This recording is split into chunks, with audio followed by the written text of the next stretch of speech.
Bismillahirrahmanirrahim. Alhamdulillah, salatu wassalamu ala sayyidina Rasulillah wa alihi wa sahbihi wa man walah, amma ba'd. Baik, pada episode yang sekarang kita akan langsung masuk pada biografi Imam Muhammad bin Idris Asy-Syafi'i. Nama beliau adalah Muhammad bin Idris Asy-Syafi'i. Beliau itu sebetulnya lahirnya di Gaza. Gaza itu di mana? Di Palestina. Iya, Palestina. Beliau lahir di situ. Lahir di Gaza. Sampai 2 tahun ada di situ beliau. Setelah beliau lahir, ada yang mengatakan hanya beberapa bulan. Pokoknya dalam waktu yang singkat setelah beliau lahir, ayahanda beliau wafat. Artinya beliau yatim sejak kecil. Dan yatim sejak kecil itu hal yang biasa bagi seorang ulama. Bahkan banyak dari kalangan ulama-ulama yang sejak kecil hidupnya yatim, hanya yang kemudian dididik oleh ibu atau orang tua perempuan, yang mana seorang ibu ini bisa mengantarkan putranya sampai menjadi orang besar seperti itu banyak dalam sejarah ya. Di antaranya juga ada Imam Al-Hafidh Ibnu Hajar, itu yang punya kitab Fathul Bari, itu yang berjilid-jilid, beliau juga yatim. Ada Imam As-Suyuti, beliau juga yatim. Ada juga Imam Al-Iraqi, itu juga beliau yatim sejak kecil. Hanya diasuh, dididik oleh seorang ibu. Tapi tentu ibu di sini ibu yang hebat. Malah sekarang banyak anak yatim enggak keurus padahal ibunya ada. Betulnya itu sudah dicontohkan dari dulu. Yatim tidak ada ayah itu kemudian tidak menjadi penyebab untuk kendor semangat, tidak ada, tidak jadi penyebab. Padahal sudah dicontohkan sendiri Rasulullah kan. Rasulullah kan yatim itu. Tapi akhirnya beliau menjadi nabi, jadi rasul, ya bisa. Tapi jangan seperti anak-anak kecil. Saya biasanya kalau ngaji diundang ngisi santunan anak yatim, untuk saking pengen nyemangatin mereka itu. Saya bilang, kalian tidak boleh putus asa, kalian tetap harus semangat gitu. Rasulullah saja yang yatim itu bisa jadi rasul, bisa jadi nabi.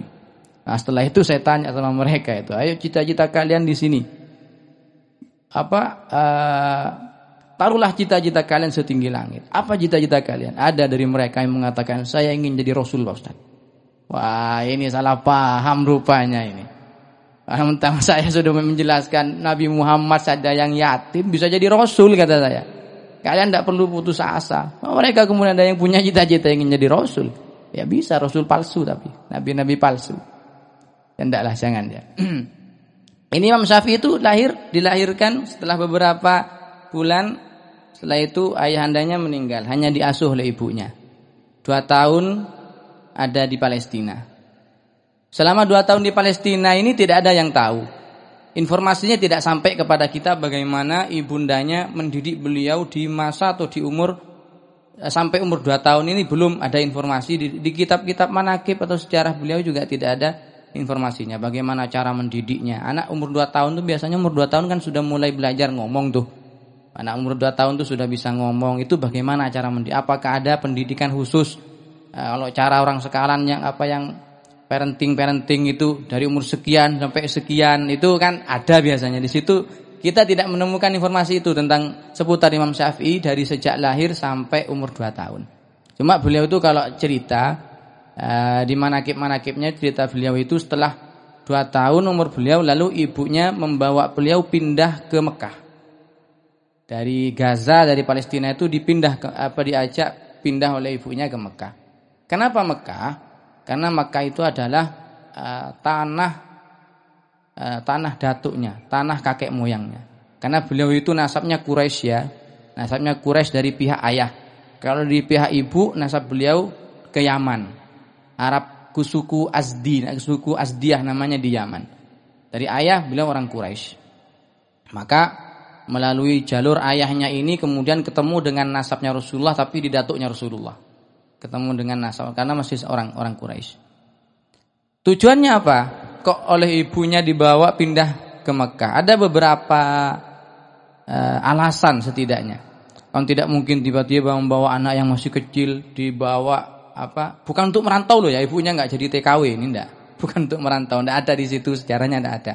Salah satu tujuannya Katanya karena biar Imam Syafi'i ini tumbuh hidup besar di lingkungan atau di lingkungan ayahnya yang ada di kota Mekah, di Hijaz pada waktu itu. Hijaz itu Mekah Madinah. Kalau kita dengar nama Hijaz itu artinya Mekah atau Madinah, itu negeri Hijaz. Persisnya beliau di Mekah. Biar ketemu dengan keluarganya daripada ayahnya. Yang pertama.